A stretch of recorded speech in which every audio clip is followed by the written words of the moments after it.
Donc bonjour à tous et bienvenue dans cette web TV du mois de mars.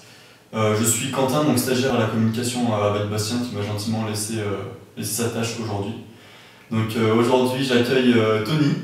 Tony, bienvenue, merci d'être venu. Merci à toi. Est-ce que tu peux donc te présenter devant tout le monde s'il te plaît? Oui, bien sûr. Donc, moi c'est Tony Bellepalme. Donc, je suis éducateur au club depuis cette saison, donc depuis 2015. C'est ma première année donc, dans cette association. Et donc j'étais déjà éducateur de foot dans d'autres clubs de la région lyonnaise. Donc voilà. Qu'est-ce qui t'a amené à donc, justement venir au club de Lyon-du-Cher?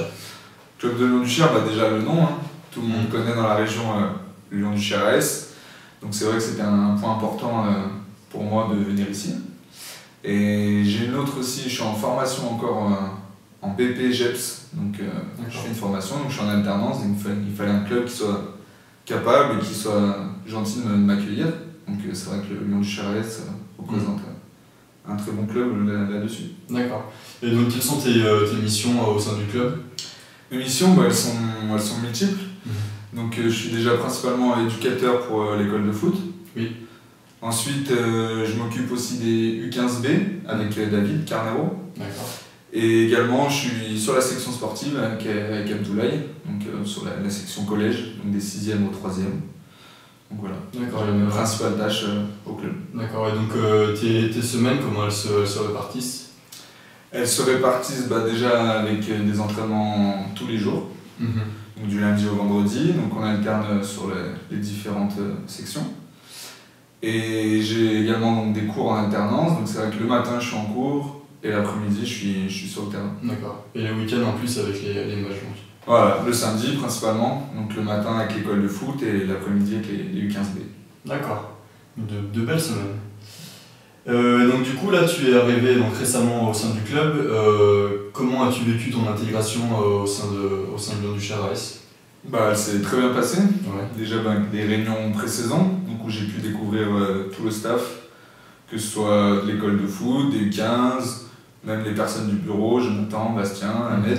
Donc c'est vrai qu'il y a une certaine proximité entre chaque membre et chaque acteur du club, donc c'est super sympa de travailler avec tout le monde. Du coup, moi en tant que stagiaire, j'ai aussi vécu cette intégration, très bonne intégration, c'est sûr que le club est vraiment super à ce niveau-là. Et donc pour revenir un petit peu sur ton travail d'éducateur, est-ce que c'est pas trop dur d'allier les U15, la section plus l'école de foot par rapport à la différence d'âge qu'il peut y avoir envers les petits, que ce soit les tout petits ou les plus grands avec les U15 par exemple? C'est vrai qu'on voit différents publics, hein.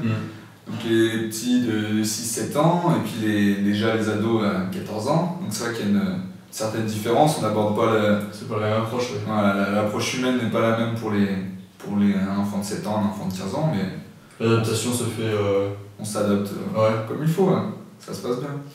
Et donc toi, en plus d'être éducateur sportif, dans tes missions aussi, tu es intégré à l'aspect socio-éducatif du club par exemple, puisque tu as participé en tant qu'encadrant du dernier stage, le stage Horizon par exemple. Est-ce qu'en arrivant au club, tu pensais que le club faisait autant d'actions socio-éducatives et y participait activement comme tu le fais actuellement? C'est vrai que Lyon-du-Cher AS, on connaît le quartier de la Duchère, donc c'est vrai que les actions socio-éducatives, je ne pensais pas qu'il y en avait autant. C'est vrai que c'est vraiment très intéressant pour les jeunes notamment qui participent au stage.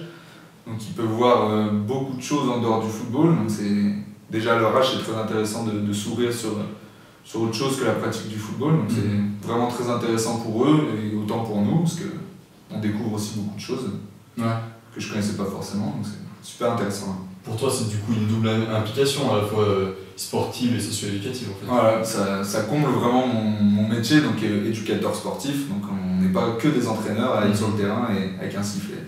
Ok. Et donc pour revenir un petit peu sur l'école de foot que tu es éducateur, on a vu ces derniers temps qu'il y a eu pas mal de bons résultats, avec de belles victoires par exemple sur des tournois. Est-ce que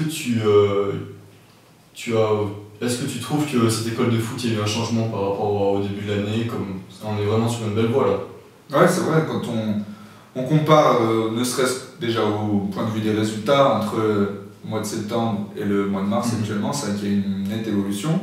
Il n'y a pas que le résultat qui compte. C'est vrai qu'au niveau même de la progression, que ce soit individuelle, même collective, sur chaque catégorie, c'est vrai qu'on voit un net progrès. Donc ça veut dire que les enfants travaillent, sont intéressés, et que nous, en tant qu'éducateurs, on fournit un certain travail de qualité. Donc c'est vraiment encourageant. Bon, bah, c'est tout bénef alors. C'est ça. Bon, bah, du coup, c'est la fin de cette Web TV du mois de mars. Je vous remercie de nous avoir suivis.